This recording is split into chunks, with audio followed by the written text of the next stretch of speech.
네, 안녕하십니까. 방금 송해받은 축산물 품질 평가원에서 근무하고 있는 양희찬입니다. 제가 오늘 교육 드릴 거는,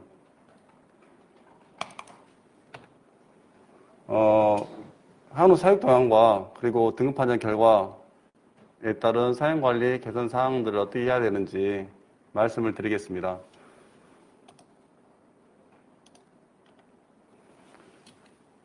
우선, 한우 사육 마리수 전망인데요. 이거는 저희가 만든 데이터는 아니고 농촌경제연구원에서 최근에 발간한 내용을 발췌해 왔습니다. 여기 보시면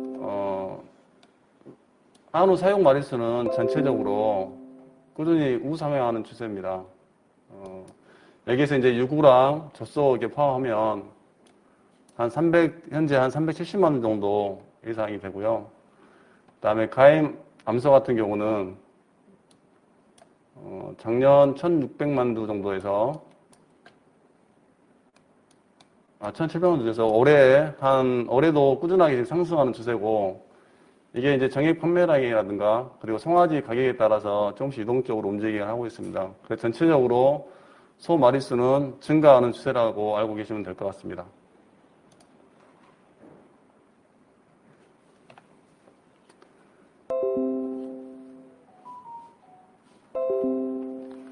그리고 2023년도 보시겠지만 한우 전체 마리수는 꾸준하게 상승해서 2004년 12월 정도에 조금씩 하향하는 추세로 보여지지만 전체적으로 한우 마리수는 평균 한 350만 두에서 60만 두 사이에 움직일 것으로 예상됩니다.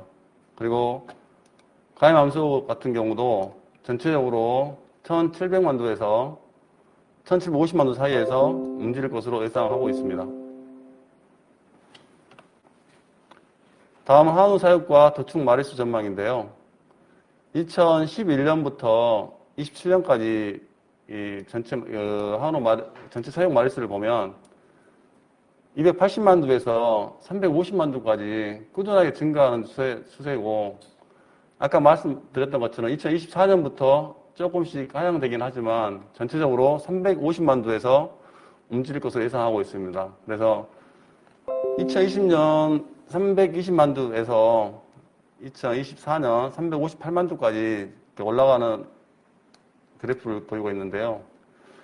여기에 따라서 도축 마리수도 꾸준하게 증가하다가 사육 마리수가 조금씩 감소하는 2025년부터 조금씩 감소할 것으로 예상하고 있습니다. 그래서 현재 지금 송아지 가격이 조금씩 올랐다가 조금씩 떨어지고 있는 추세이긴 한데요. 지금 꾸준하게 이제 가임 암수가 늘어나고 있고 송아지 생산이 이렇게 올라가다 보면 도축 마리수는 꾸준하게 2024년까지는 증가할 것으로 예상됩니다.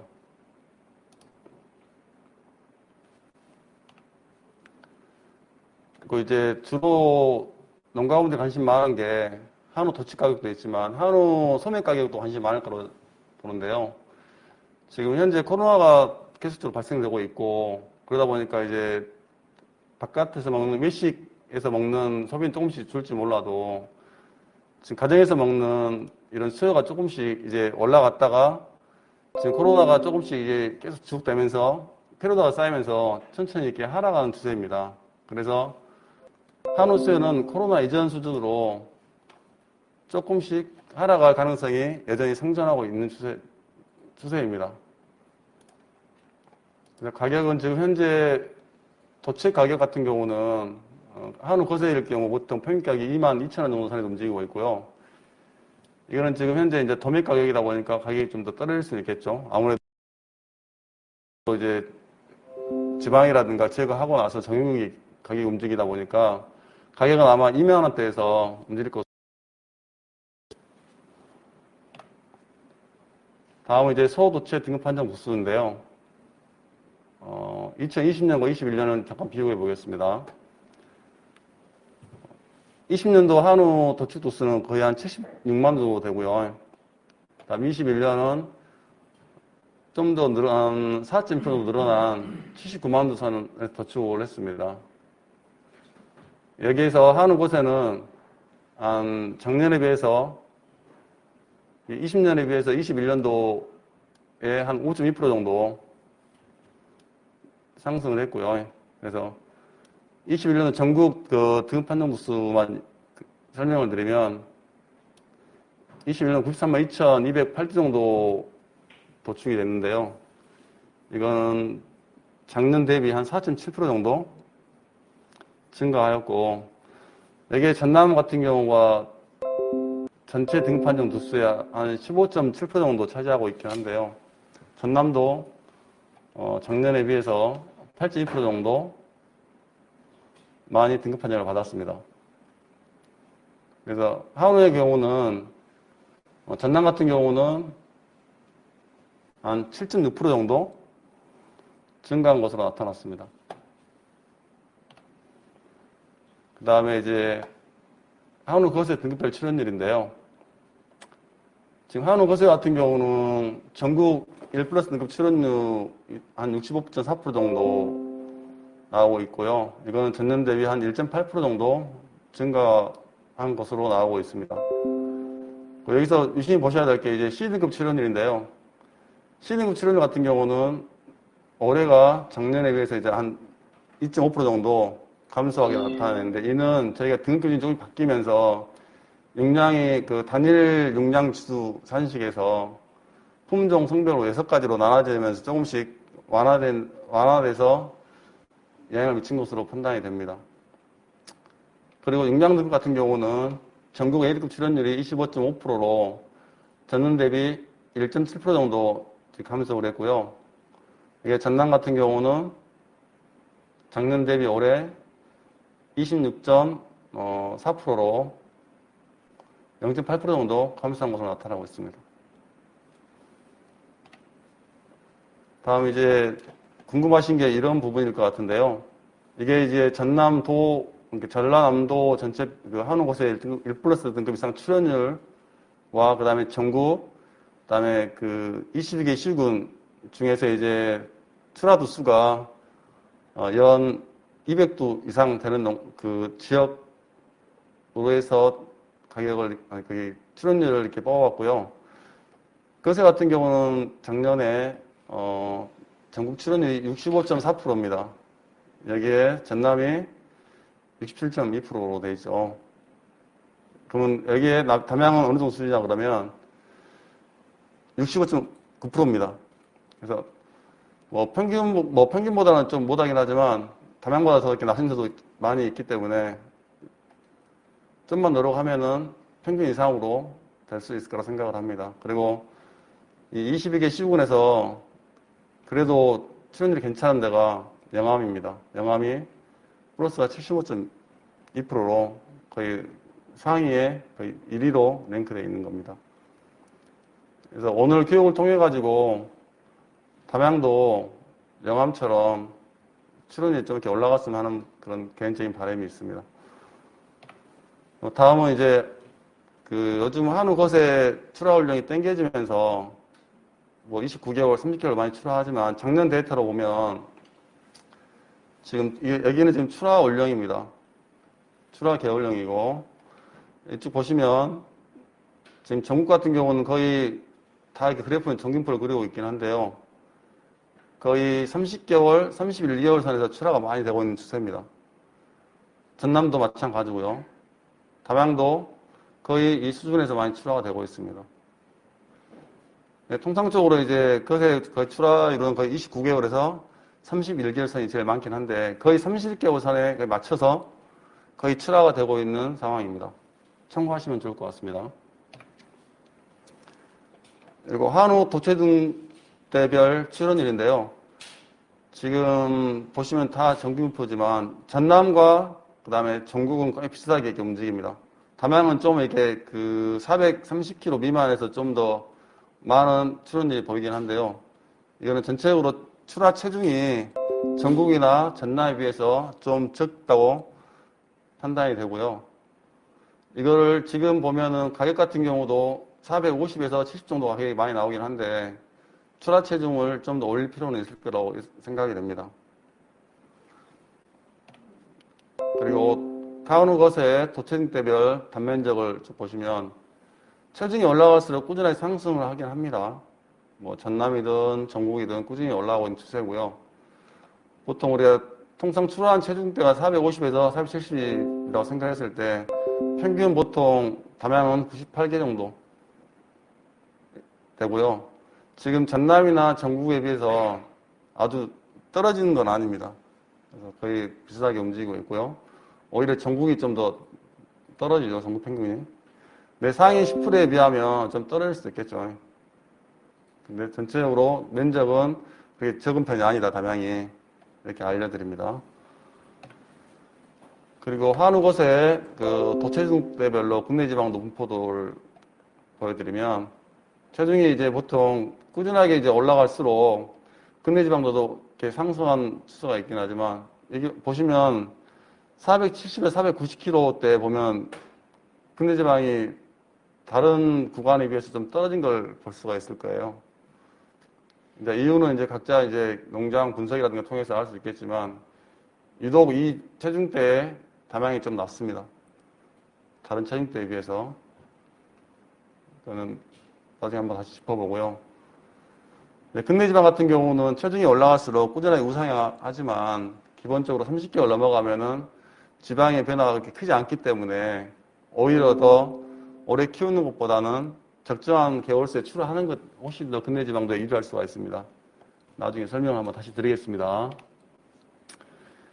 이건 저희 평가원에서 이제 그 진단표를 뽑아가지고 농가한테 컨설팅한테 뽑는 자료입니다. 기본적으로 여기 이제 보면 내가 몇 킬로대 출하했을 때 가격을 많이 받을 수 있는지 또 나와 있고요. 이게 뭐 성별로 해서 등판 출원이 쭉 나와 있습니다. 지금 이 농가 같은 경우는 지금 담양뿐인데 한 작년에 한 4 정도 출하한 농가입니다. 예, 제가 누구라고는 개인정보 때문에 말씀을 못 드리지만 작년 데이터입니다. 작년 데이터 보시면 뭐 한우 암소 24마리 출하하셨고 거새는 20마리 전체 이제 출원율이 이렇게 쭉 나와 있습니다. 그래서 여기서 이제 거새 기울 등급이 25% 정도 되고 토플이 플러스가 30%. 그래도 제 생각에는 아주 못 키운 농가는 아닙니다. 그래서 한 중간 정도는 된다, 성적이. 자, 주요 항목별로 이렇게 설명해 드리면, 지금 이분 같은 경우는 출하 체중이 465.4kg에 평균 도체중이. 네, 전국은 453.9. 자, 시군과 비교했을 때 상당히 높죠. 자, 상위 10%에 비해도 상당히 5.4kg 정도가 체중이 큽니다. 그래서 아주 못 키운 농가는 아니고요.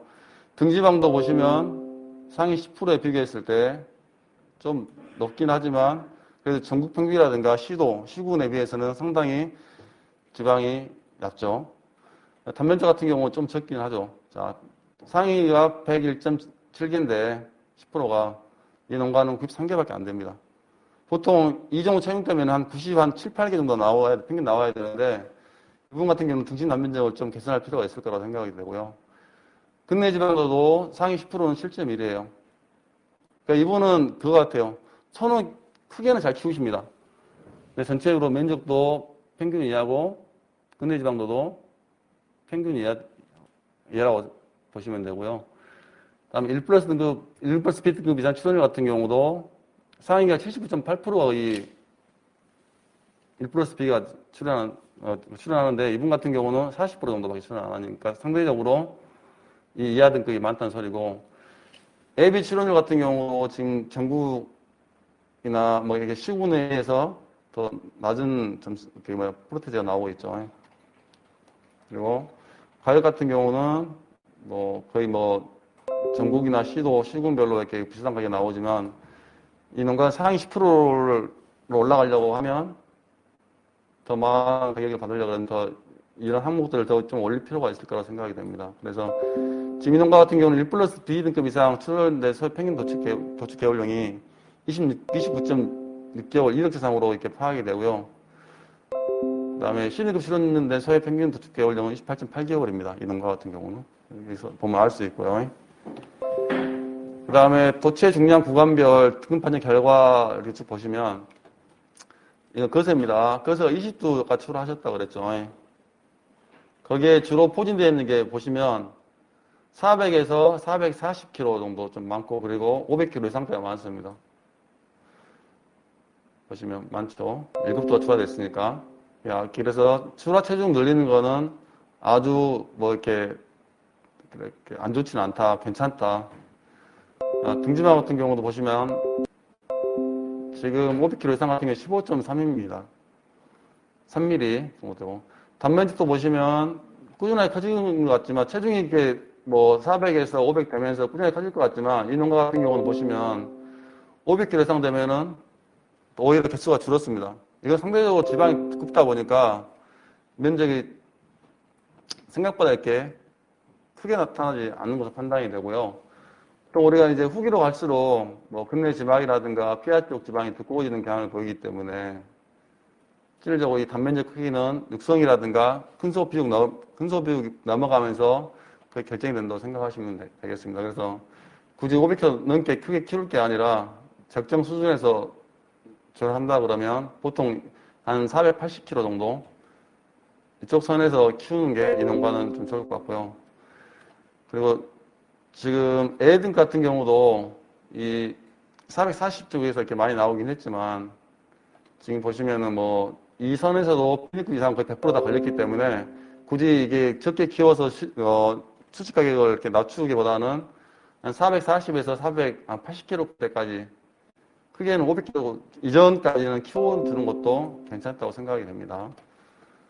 그리고 시드급 같은 경우도 아까 500kg 이상대가 7마리가 출하됐어요. 이제 그러다 보니까 지방이 좀 두꺼워지면서 면적도 좋고 그래서 C도 57.1%로 상당히 높게 형성이 되죠. 보통 이 정도면 20한 2, 3%대 정도 나와야지만 평균적인 그 시드급 출현율인데 이 농가 같은 경우는 너무 이렇게 출하 개용이 출하체중이 커지면서 등지방이 두꺼워지고 그러면서 시드급 출현율이 57.1%로 크게 이렇게 늘어난 것 같아요. 그래서 굳이 500kg 이상까지 키울 필요는 없을 거라고 저는 생각이 되고요. 자, 근내 지방도도 보시면 500kg 미만에서 거의 우수하게 많이 나타나긴 한데 주로 이제 460에서 500kg대까지 8.5는 상당히 높은데요. 거의 8.5면은 2 플러스죠. 두 마리 출하면 다 두 마리 거의 다 2 플러스 나왔던 것 같고 100%죠, 2 플러스가. 그리고 출하 계량도 보시면 30.5개월에 이 정도 키로수를 맞춰주는 게 이 농가한테는 적정한 수준일 것 같고 그리고 가격도 보시면 물론 이제 두세 얼마 안 돼가지고 뭐 절대적으로 말하기는 좀 그러지만 가능한 한 이 500kg 미만대를 맞춰서 출하치를 맞춰주는 게 이 농가한테는 유리할 것으로 판단이 됩니다.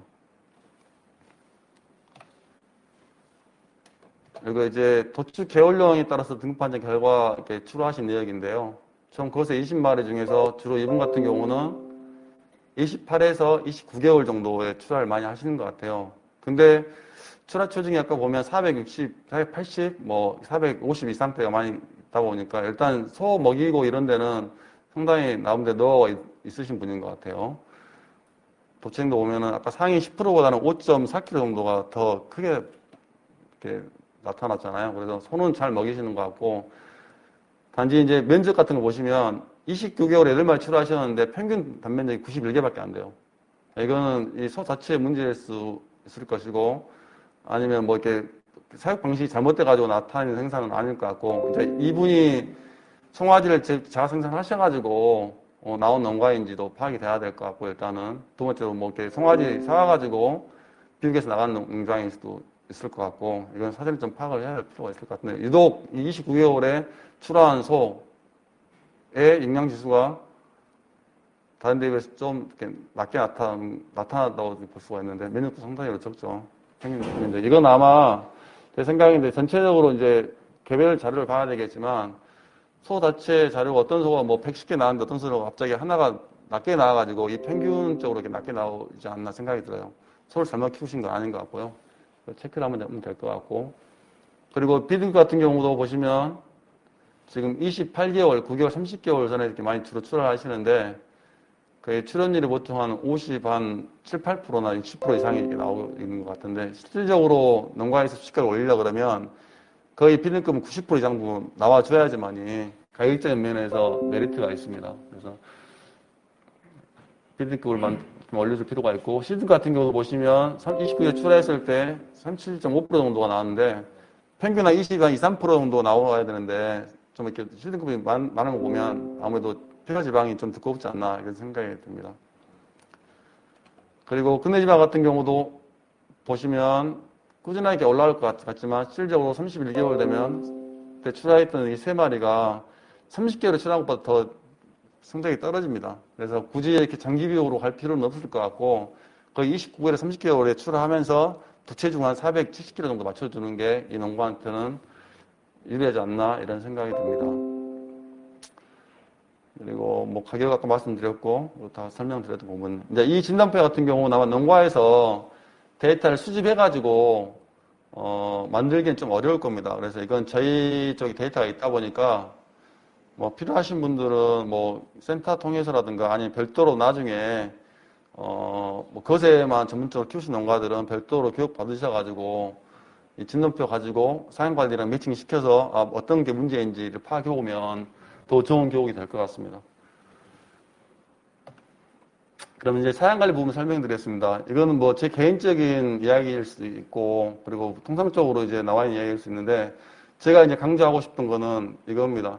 사양관리를 함에 있어서 가장 중요한 거는 내 농장의 성적을 분명히 아까 설명드렸던 진단을 해보고, 여기서 내가 사용하는 그 방식들을 어떻게 하는지 정리가 되어 있으면, 어떤 게 그 최소의 비용으로 최대 수익을 낼 수 있는지를 고민해 봐야 되는 게 가장 기본적인 것 같고, 그 다음에 나와 있는 게 소 생리 자체를 이해하는 게 우선적으로 가장 먼저 돼야 될 것 같습니다. 그래서 보통 우리가 이제 흔히 말하는 고급육은 뭐 우리나라 사람들이 두루 좋아하는 맛과 풍미를 갖춘 좋은 고기라고 이렇게 표현을 많이 하는데, 단순하게 이거는 뭐 근내 지방만 좋아서 고급육이다 이렇게 말하기는 어렵고, 소비자들이 이제 고기를 구매할 때 가장 이제 중요하게 여겼던 부분들이, 물론 이제 육질도 있지만, 오히려 육색 같은 경우가 요즘 더 민감할 수가 있거든요. 육색이라든가 지방색 같은 거. 그래서 고기 구매할 때 소비자들이 1차적으로 가장 보는 게, 뭐, 근내 지방도도 보겠지만, 육색 같은 경우도 현장에서 이렇게 있다 보면 굉장히 주의시 많이 여깁니다. 그래서 고기 색깔이 이렇게 안 좋은데 어떻게 된 거냐, 이런 질문도 많고 하다 보니까, 농가에서 기본적으로 육색을 개선하기 위해서 별도의 노력들을 또 해줘야 된다. 이런 말씀 드리고 싶고. 그다음에 여기 연도나 풍미 같은 경우도 이제 요즘 많이 이제 부각이 되는데요. 저희도 이제 기존에 이제 그 조직감 항목에 그 근육의 섬세도 같은 걸 반영해 주려고 나름대로 연구하고 있고 지금 조사도 진행 중에 있는데요.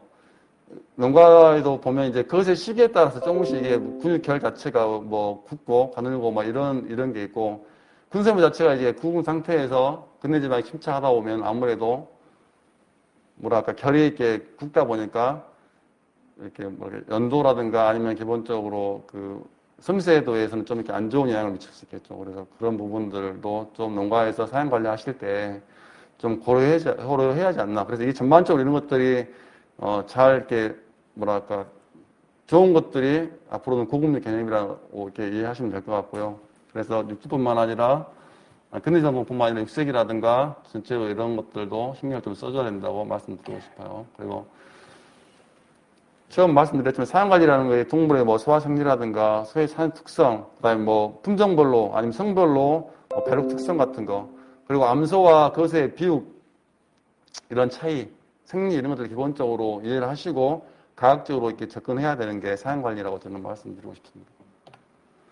그래서 이제 기본적으로 내 농장의 그 계획 목표가 뭔지 단순하게 그냥 근내 정도만 좋게 해가지고 가격을 잘 맞는 이런 단순한 이런 목표가 아니라, 뭐 도체중은 뭐 몇 킬로, 그래서 출하체중은 얼마에 맞출 건지, 그럼 용량은 어느 정도 수준에서, 뭐 예를 들어서 뭐 단면적 뭐 몇 개 이상, 뭐 이런 구체적으로 좀 이렇게 주면 제가 봤을 때는 여기에 접근하는 방식들이 좀 더 쉬워지지 않을까 생각이 들어서, 단순하게 뭐 툭불에 만들어가지고 가격을 잘 맞겠다 이런 설정보다는 좀 구체적으로 좀 잡아주면 더 좋을 것 같습니다.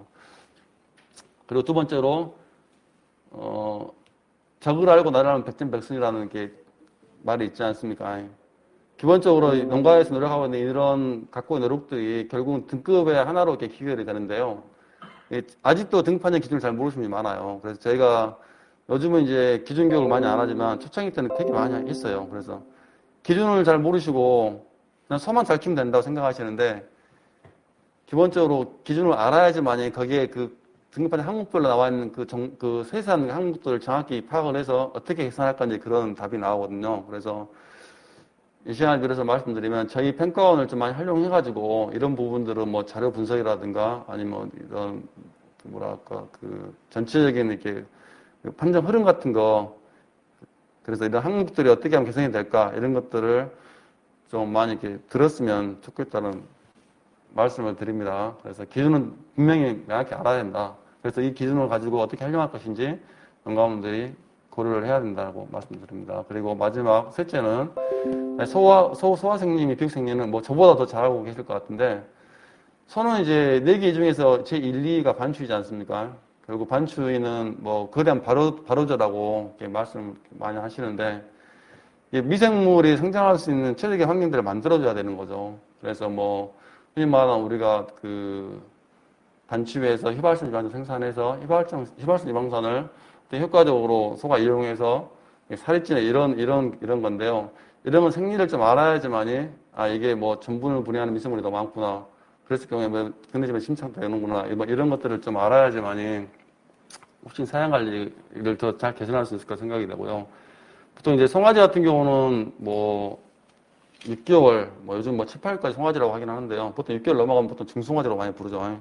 이거는 뭐 구분 짓는 거는 사료회사에서 만들어 놓은 거라 뭐 다 각각의 뭐 특성이 있겠지만 보통 이 정도 수준에서 뭐 육성기 12, 3개월, 뭐 큰소비육 단계는 뭐 20, 뭐 1, 2개월 선수 움직이고 나머지는 뭐 마무리라고 많이 표현하는데 이 구간은 크게 중요한 것 같지 않고 요즘 같은 경우는 이제 그 등급 기준이 바뀌면서 좀 이제 변화를 주면서 개월량이 좀 단축되긴 했어요. 그래서 거의 뭐 세 단계로 많이 이루어지는 것 같아요. 뭐 송아지 단계 하나 있고 육성 비육 추가해가지고 뭐 그냥 뭐라고 해야 되나 뭐 그냥 육성 비육 그 다음에 나머지 희구기는 뭐 숙성 비육 뭐 안성 비육 이런 식으로 세 단계로 많이 움직이더라고. 근데 이거는 이 단계는 별로 중요한 것 같지는 않고요.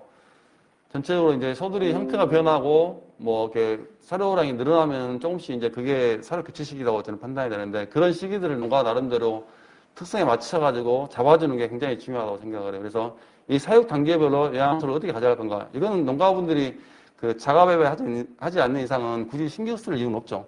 왜 사료에서 다 만들어서 포뮬러 짜가지고 사료를 잘 만들어주기 때문에 단 농가에서 해야 될 부분들은 있겠죠. 각 구간별로 사육 단계를 몇 개월로 가져갈 것인지, 그다음에 급여량을 어떻게 가져갈 것인지, 그리고 급여량 증량급여 시작한 이런 큰소비육 단계에서 얼마만큼 증량급여에서 올라갈 건지 이런 고민들은 농가분들이 해서 내 농장에 맞게끔 그거를 짜야 된다는 거죠. 그게 굉장히 중요한 것 같습니다. 가축의 능력을 보통 우리가 흔히 설명드릴 때요. 이게 안 나오네. 보통 이제 유전 능력 있고, 그 다음에 뭐 환경 영향이 있는데 주로 이제 많이 되는 게 유전적인 요인이죠. 그래서 우리가 흔히 말하는 이제 개량을 안 하는 농가에서 이런 얘기를 말씀을 많이 해요. 개량을 왜 해요? 나는 뭐 소 그냥 안 좋은 거 사가지고 등급 만드는데 물론 만들 수는 있겠죠. 근데 이제 실제 개량이 잘 된 농가 같은 경우는 내가 이런 사육 환경이나 사료 이런 부분들의 이런 프로테지에서 한 뭐 100% 소를 만들어 그러면 한 120, 30%의 이런 것들이 들어가야 되는 거죠. 사료나 사양요소 이런 것들이. 계량이 안 됐을 경우에 그래야지 100%를 만들 수 있지만 계량이 잘 된 소 같은 경우는 좀 이런 게 부족해도 100%를 만들 수 있다는 거죠. 그래서 계량을 하는 이유가 있겠죠. 그래서 보통 우리가 아무리 뭐 좋은 소도 이런 뭐 사양 규칙이라든가 뭐 축제 사육 우지라든가 뭐 이런 것들이 뒷받침이 안 되면은 이런 좋은 행질들이 발현이 안 되기 때문에 결국 이게 이런 여러 가지 항목들이 잘 아우러져서 잘 맞았을 때 실제로 내가 원하는 소를 만들 수 있지 않나 이런 생각을 해봅니다. 그래서 다 중요하지만 가장 중요한 게 유전적인 요인이다 말씀드리고요. 그래서 또 이 유전력을 개선하려면 어떻게 해야 되냐? 첫째가 암성을 개량해야 되겠죠. 원래 그 미소의 자질 중에서 뭐 정액도 중요하지만 가장 중요한 게 어미소의 자질이라고 판단이 되는데요. 그래서 보통 이제 일관 사육을 많이 하시죠. 뭐 일관 사육 많이 하시는데 거의 이제 개량은 거의 선발 도트잖아요. 행질이 내가 원하는 행질이 아닌 건 빨리 도태를 해야 되겠죠. 그리고 좋은 소도는 또 선발해서 후대 검증하고 이렇게 해서 가는 게 맞고 그 다음에 내가 쓰는 정액이 어떤 특징이 있는지 그래서 이 암소의 정확한 유전적인 형질이 나왔을 때 이 부족한 부분들 정액으로 다시 보충을 해야 되겠죠. 그래서 무조건 뭐 1등급 정액 쓸 게 아니라 이 부족한 형질들에 채워줄 수 있는 정액들 근친 봐가지고 안 된 것들을 쓰면 될 것 같고요. 그래서 이걸 계획적으로 개별을 해서 이렇게 나와야 될 것 같습니다. 그래서 암소 같은 경우는 이제 먼저 계량이 돼야겠죠. 그래서 계량이 뭐냐 그러면 계량은 결국은 그거죠. 이 경제적 가치를 얻기 위해서 생산성을 이렇게 향상시키는 이런 일련의 그런 과정들인데 이런 것들이 중요한 것들이 암소 그리고 정액 이런 것들이 굉장히 중요하겠죠. 그래서 좋은 암소는 남겨둬야겠죠. 근데 전남 특성상 전남 같은 경우는 이제 암소의 이런 시장들이 그 고기소의 시장들이 계속 이렇게 뭐랄까 확장되고 잘 돼 있다 보니까 그 연령이 이렇게 개월령이 이렇게 오래된 그 보통 60개월 보통 70개월 이렇게 선에서 마지노선을 잡긴 한데 이상된 것들이 등급이 하향되는 게 있어서 송아지 암소 같은 경우는 송아지 낳아서 기본적으로 팔아서 기본적으로 그게 이제 뭐랄까 어떤 수익을 내주는데 거기에 플러스 고기소로 출하했을 때 등급까지 이렇게 원하시는 분이 굉장히 많은데 이미 이 암소 같은 경우는 송아지를 팔면서 경제적인 가치를 더해줬기 때문에 제가 봤을 때는 이게 뭐 송아지 육성률이라든가 그다음에 자질이 좀 괜찮은 것들 이런 암소들은 뭐 4호산 많게는 7, 8산, 13까지는 새끼를 낳아야지 않나 이런 개인적인 생각을 갖고 있습니다. 근데 이제 현장에 판정하다 보면 굉장히 이제 좋은 소들이 우리가 그 종축에서 말하는 엘리트 카우 정도 수준 된 것들이 있습니다. 뭐 면적 110개, 그다음에 2 플러스 B 이상 후대 검증했을 때, 그다음에 체중 450kg짜리 이렇게 된 개체들도 암소들이 종종 나와요.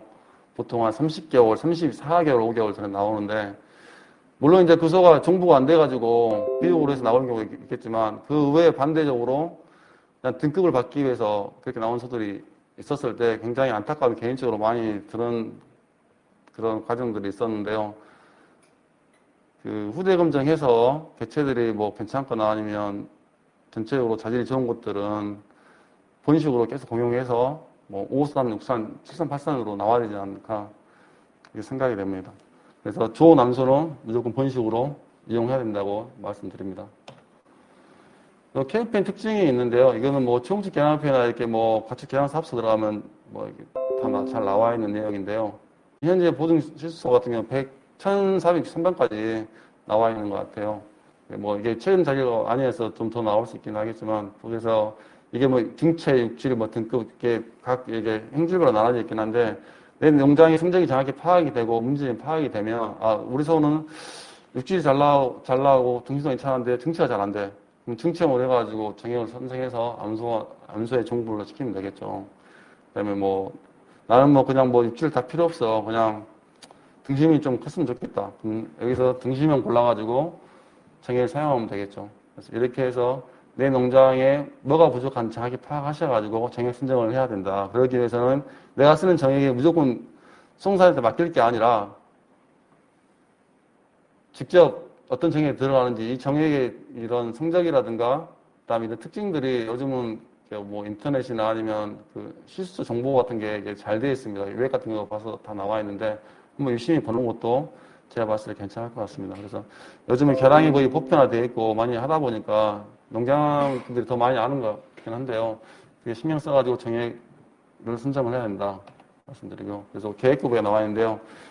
중요한 게 이제 주로 이제 혈연 개수죠. 뭐 이거야 뭐 수송사를 맡기면 다 잘해주긴 하겠지만 혈연 개수가 근치를 피해서 하는 게 이거는 이제 그 뭐 실수 정보 같은 경우는 뭐 농진청에도 잘 나와 있는 것 같고 그다음에 뭐 웹 같은 거 깔아놓고 요즘은 뭐 그 뭡니까 저기 기표 같은 거 개체 10%만 잘 치면 뭐 3대까지 할 수 있게끔 잘 되어 있는 것 같더라고요. 그래서 이런 뭐 교회 계획 길라잡이 그다음에 종축계량협회 홈페이지 그다음에 스마트폰 한우 신랑 찾기 같은 데 들어가셔가지고 개체번호 조회하면은 쭉 성적을 볼 수 있으니까 그거를 활용해서 혈연개수나 이런 것들을 파악해가지고 계획협회에 활용했으면 좋겠습니다.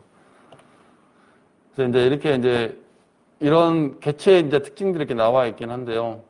자료가 좀 옛날 거긴 하죠. 근데 이렇게 내행도 체중, 단면적, 중지방 두께, 근내 지방도 이런 것들 성적들이 쭉 개체에 나와 있습니다. 그래서 전체 이 개체는 아주 뭐 이렇게 나쁘지 않은 것 같아요. 그래서 이런 것들은 이제 혈통 등록해가지고 선발하면 될 것 같아요. 그래서 이런 것들 기본적으로 선발해서 우량 밀수로 우군을 행사하면 될 것 같고요. 만약 이 개체의 유전적인 이런 능력, EPD 값이 기대 자손 예상 유전 전달차로 해가지고 자손한테 얼마만큼 이 능력들을 전달할 수 있냐 이런 거잖아요. 그래서 이게 떨어진 개체들은 가감없이 도태를 해야 되겠죠. 아무리 송아지 잘 나더라도 도태를 해서 계속 우군을 형성을 해가야 되는 거죠. 그래서 이제 이거는 이제 계획급에는 다 좋은데 이 하나만 이 개체가 안 좋아요. 그죠? 그러면 이거는 정액 선정할 때 KPN 좀 그 정액 육질형으로 해가지고 넣어서 무조건 1등급 정액만 선호하지 마시고 이런 부부자분들을 보완할 수 있는 정액을 선정해가지고 농장 기량에 하다 보면 맞춤형 계획급여가 되겠죠. 이렇게 해서 계획급여에 활용하면 될 것 같습니다. 그리고 이제 한우의 발육과 반추인데요. 제 말이 좀 빠를 수 있습니다. 갑자기 이제 막 많은 걸 전달하고 싶어가지고 그러는데 제 소리를 못 들어서 제 목소리가 잘 들리는지 잘 모르겠어요. 예, 저희가 이제 이게 판정할 때도 이제 이 부분 얘기 보시면 이제 뭐 여러 가지 이야기 되어 있는데요. 이게 한우의 발육 순서예요. 한우 같은 경우는 이제 이게 1번, 첫 번째, 보통 우리가 송아지 태어나면 머리가 크잖아요. 그래서 머리가 굉장히 크고 다리가 얍실하면서 몸통이 좀 갔는데 여기가 먼저 발육을 합니다. 강한 발육. 두 번째로 이제 밑에서 이렇게 올라오죠. 이렇게. 중간 발육이라고 많이 하는데 발목에서 허리 쪽으로 이렇게 올라오는 발육이 하나 있고요. 그 다음에 약한 발육이 이제 뒤에서 이제 여기 미근 부죠. 꼬리 쪽에서 요각에서 허리, 요각, 엉덩이 쪽으로 이렇게 발육이 있어. 판정부가 여기입니다. 십자부고 밑에 이제 마지막 흉추 이 여기를 절개해서 판정을 하는데요. 처음부터 아마 여기 갈비뼈 쪽으로 해가지고 여기를 아마 생긴 걸 알고 있어요. 그래서 이 부위가 제일 늦게 발육을 하다 보니까 이 부위를 보고 저희가 보통 주로 판정을 많이 하고 있죠. 그래서 이것도 이제 이해를 하고 있으면 좋을 것 같아요. 한우의 발육은, 마지막에 이 등에서 이루어지는구나. 이 정도는 좀 알고 가셔야 죠. 그리고 앞에, 보통 출하하실 때 앞에를 많이 봐요. 앞에는 항상 먼저 발육하기 때문에 이 비육이나 이런 체형을 봤을 때 마지막은 이 뒤쪽 후구나 이 등 중에서도 이 요각이나 십자부고 쪽을 많이 봐주셔야 한다는 걸 제가 여기서 말씀드리네요. 그래서 참고하시면 될 것 같습니다. 그다음에 중요한 게 이제 반추위라 했잖아요. 반추위는 이제 뭐 4개 이게 위로 이렇게 구분이 되어 있긴 합니다. 그래서 뭐 이게 뭐 화학정의로 해가지고 이렇게 있는데 결국은 그겁니다. 소는 이제 풀을 먹고 풀을 미생물 이용해서 나오는 휘발유 지방산을 이용해가지고 살이 찐다고 말씀드렸잖아요. 그래서 결국은 이제 이 반추위의 육모라든가 그래서 반추위의 크기, 사이즈, 용적 같은 거를 어떻게 발달을 시켜줄 것인가 이게 큰 관건인 것 같아요. 그래서 송아지 같은 경우는 이제 어릴 때 보통 이제 사회가 발달하죠. 그래서 성장할수록 이제 인리가 발달하긴 하는데요. 그래서 처음에 이제 송아지 태어나면은 뭐 식도구 뭐 이런 거 있지 않습니까? 바로 이게 위로 1, 2에 이제 미생물이 군락들이 형성이 안 되기 때문에 바로 3, 4위로 가서 이제 소화하는 그런 패턴인데요. 그래서 식도구가 생긴다고 이 식도가 바로 연결돼서 이렇게 가죠. 그래서 이제 여기 나와 있는데 반추위 같은 경우는 이제 미생물이 이렇게 잘 살 수 있게끔 만들어준 그런 바르톤이 아까 말씀드렸잖아요. 그래서 이 반추위의 이제 pH는 미생물이 이제 가장 생존하기 좋은 이런 조건들이 있습니다. 그래서 pH가 5.5에서 7.0 보통 그리고 온도는 39에서 41도 정도가 반추위에서 미생물이 최종적으로 생존할 수 있는 그런 최적의 조건이라고 합니다. 그래서 반추위에서는 하루에 뭐 9에서 15회 시간은 뭐 7에서 10시간. 이제 이 반추가 굉장히 중요한 게 뭐냐면 제가 이제 농장학금 컨설팅을 갈 때 확인하는 저는 이 부분을 많이 보긴 하는데요. 보통 소가 이제 어떤 사료를 구매하고 보통 힘이 좀 많이 있어야 됩니다. 보시면 반추 시간이 7시에 10시간을 반추를 하는데 사람이 농장에 갔을 때 막 이게 서성이고 움직이고 막 이런 농장들이 있어요. 이건 거의 90% 등급 안 나옵니다. 기본적으로 반추하고 쉬고 이렇게 해야지만이 남는 운동하고 쓰는 에너지에서 남는 에너지가 있어야지만 이게 성장하거나 아니면 투추하거나 이런 걸로 쓰여지는데 대부분 이건 운동하면서 다 에너지를 써버리죠. 남을 수가 없어요. 그래서 이 반추 횟수가 굉장히 중요합니다. 그래서 반추에는 그리고 또 900여종의 뭐 세균류가 있고 미생물이 있다고 하는데 참고로 알고 계시면 될 것 같고요. 그래서 3위나 4위는 뭐 내용물을 소화하고 우리 흔히 말하는 단위동물처럼 이렇게 분해하는 그런 기능을 가지고 있습니다. 3, 4위는. 그래서 반추의 생리 발달을 한번 보시면 출생에서 보통 3주 정도 되면 이제 송아지 아까 말씀드렸던 처음에 이렇게 출생하게 되면 반추의 발달이 안 되기 때문에 뭐 풀을 줘도 소화 흡수를 못 시킵니다. 그래서 보통 이제 초유를 많이 급여하죠. 초유나 급여하면 이게 바로 이제 반추의 일리로 들어간 게 아니라 바로 3, 4회 연결되는 식도암을 통해 가지고 3, 4회에서 이제 소화 흡수가 되는 거고요. 그다음에 22일에서 56일 정도 되면은 보통 이제 84일 정도 지날 텐데 반추위가 보통 8에서 12주 정도. 그래서 이제 여기는 이제 일반 단위동물에서 반추동물로 이제 전환하는 그런 전환기인데 반추위 그러니까 송아지가 태어나가지고 어미서 젖을 먹고 그다음에 풀을 이렇게 먹으면서 이 반추의 행복 상태에서 조금씩 미생물학이 형성이 됩니다. 형성이 돼서 보통 이제 우유 구비하고 하면서 반추의 육모 발달이 이렇게 시작이 되는 거죠. 그래서 이제 3개월 이후에 반추의 한 65%에서 70% 발달을 하게 되는데요. 반추의 미생물이 군락이 형성되면서 휘발성 지방산이 뭐 C2, C3, C4 이렇게 막 있는데 이걸 이용하게 되는 겁니다. 그래서 이 반추의 미생물학 형성 장점이 있는데 보통 이 반추의 미생물이 실은 단백질이 되게 비싼데 소는 이제 그게 있습니다. 반추의 미생물들이 이런 비싼 단백질을 이용을 해가지고 그 역으로 이제 이런 미생물들을 소가 이용하는데요. 우리가 이제 바이패스 프로테인이라고 많이 들어봤을 텐데요. 기본적으로 이 단백질이 섭취가 됐을 때 이게 미생물들이 이용 안 하고 바로 소장까지 내려가서 흡수하는 이런 기술들이 많이 나와 있긴 하죠. 그래서 이 반추의 미생물 같은 경우가 단백질의 5에서 60%를 사용을 한다. 그리고 그다음에 이런 사용하고 나온 미생물 단백질을 소가 이렇게 이용을 하죠. 그래서 그러면 단백질을 한없이 많이 주면 좋지 않냐? 이렇게 말씀 많이 하실 거예요. 근데 이 단백질의 최종 산물이 요산이나 요소 이런 것들이 나옵니다. 암모니아 같은 게 나와서 이런 것들을 기본적으로 이용할 수 있는 게 한계에 부딪히기 때문에 적정하게 급여하는 게 제일 좋고요. 그다음에 이 반추의 미생물이 보통 바이타민 B라든가 P도 이렇게 합성을 하고요. 그다음에 우리가 흔히 이런 독성 물질이 위에 들어가게 되면 뭐 아프라톡신이라든가 아니면 면실에 함유되는 고시폴 같은 거.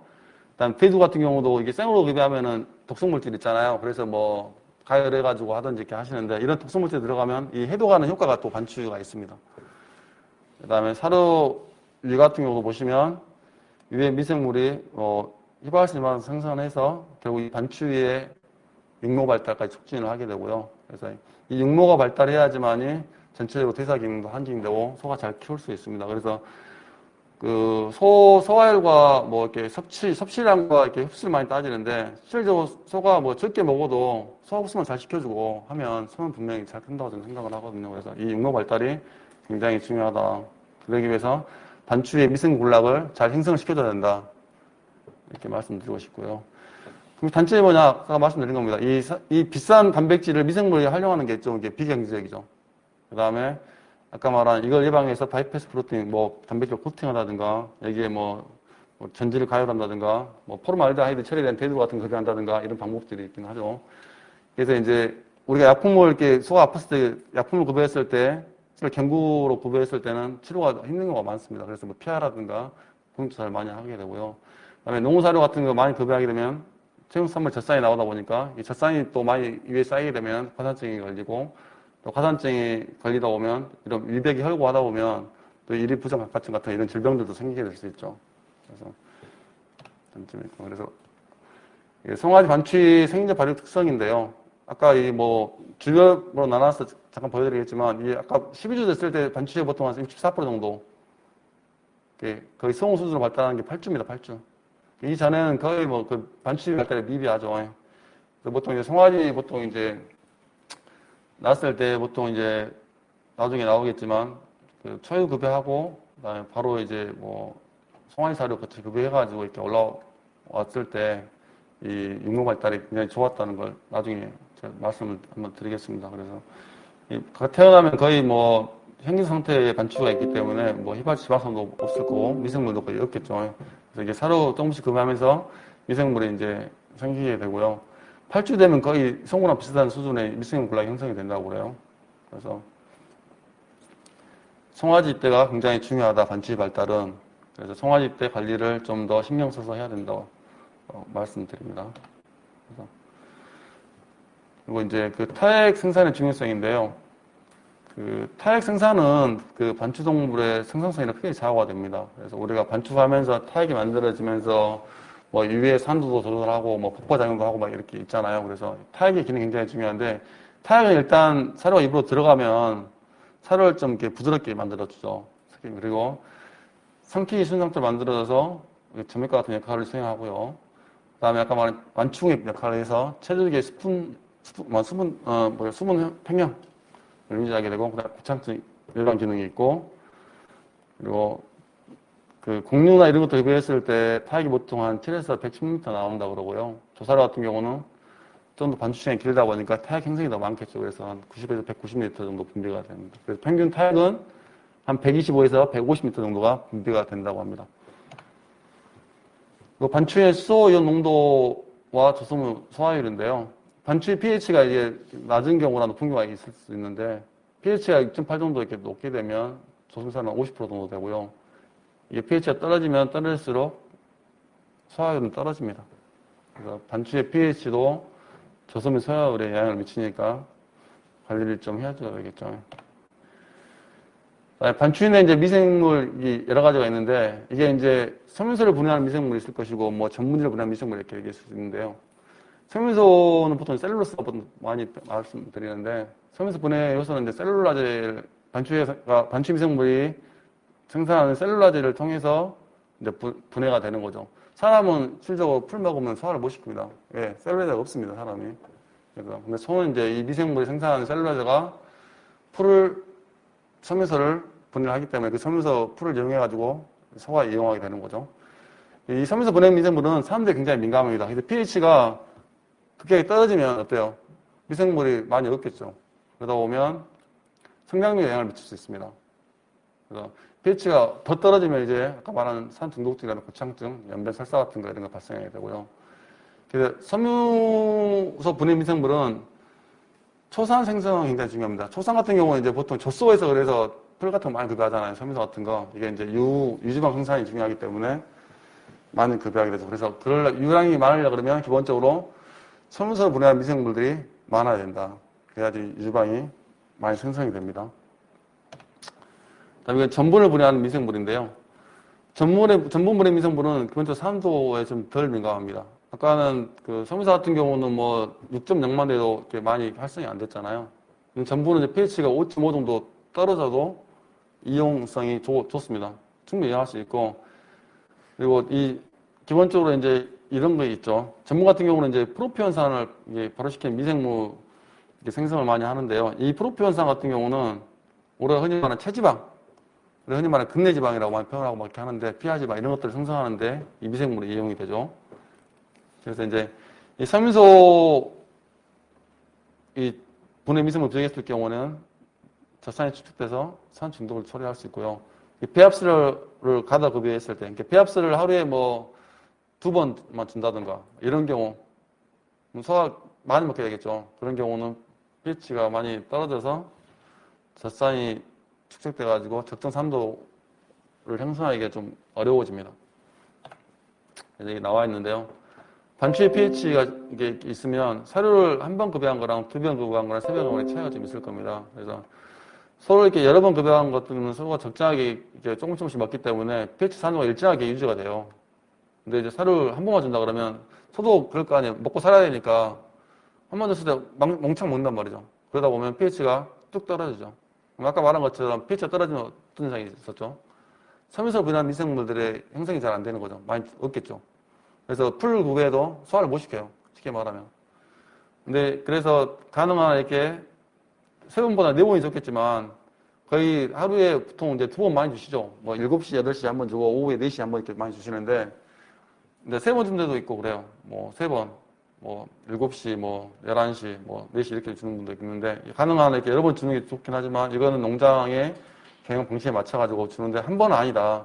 최소한 2번 정도는 줘야지만 그래도 pH가 일정하게 유지된다. 그래서 사료는 가능한 2회 이상 이렇게 하는 것으로 생각해 주시면 좋겠습니다.